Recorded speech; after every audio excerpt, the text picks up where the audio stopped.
সাধারণ জনতার সামনে আহিলের কারণে ঈশা ও সুকুমার হালদারকে পদত্যাগ করতে হলো। বিস্তারিত জানতে সঙ্গেই থাকুন, চ্যানেলটিকে সাবস্ক্রাইব করে রাখুন। আহির যেহেতু বড় স্পোর্টসম্যানের ছেলে, তাই কোনো মতেই তাকে যাতে না ধরা যায় তার জন্য পুলিশ প্রশাসন সবাই মিলে প্রমাণ লোপাট করেছে। অবশেষে এটাও কিন্তু ঈশা আর সুকুমার হালদারেরই প্ল্যান, কেননা এর মধ্যেও কিন্তু ঈশা হালদার আর সুকুমার হালদার জড়িয়ে আছে। তাদের ইনস্ট্রাকশনে সমস্ত কাজ চলছে, কিন্তু তারা কোনো মতেই ধরা পড়ছে না।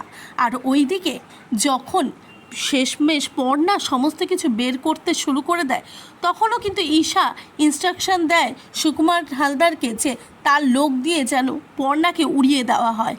ওইদিকে এমনটা করার চেষ্টা করলেও কিন্তু পর্ণার সাথে পারেনি, পর্ণার বুদ্ধির সাথে। অবশেষে কিন্তু পর্ণা সেই এফআইআরের খাতার থেকে আহিরের নাম বের করে সমস্ত প্রমাণ জনতাকে দেখিয়ে একটার পর একটা নিউজ দেখিয়ে কিন্তু শেষ পর্যন্ত পর্ণা আহিরকে অ্যারেস্ট করে।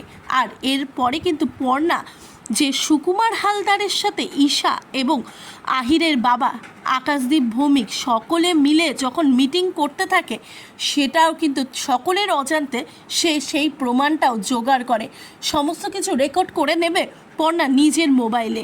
আর তারপরই সাধারণ জনতার সামনে সুকুমার হালদার ও ঈশাকে টেনে নিয়ে এসে পদত্যাগ করাবার জন্য বাধ্য করবে পর্ণা। কেননা এইভাবে দিনের পর দিন মানুষকে ঠকিয়ে, জনতাকে ঠকিয়ে তারা যেইভাবে ক্রাইম করে চলেছে, তার উচিত শাস্তি দেওয়ার জন্য কিন্তু এবারে পর্ণা থেমে থাকবে না। এবারে কিন্তু উচিত শাস্তি দেবেই তাদের।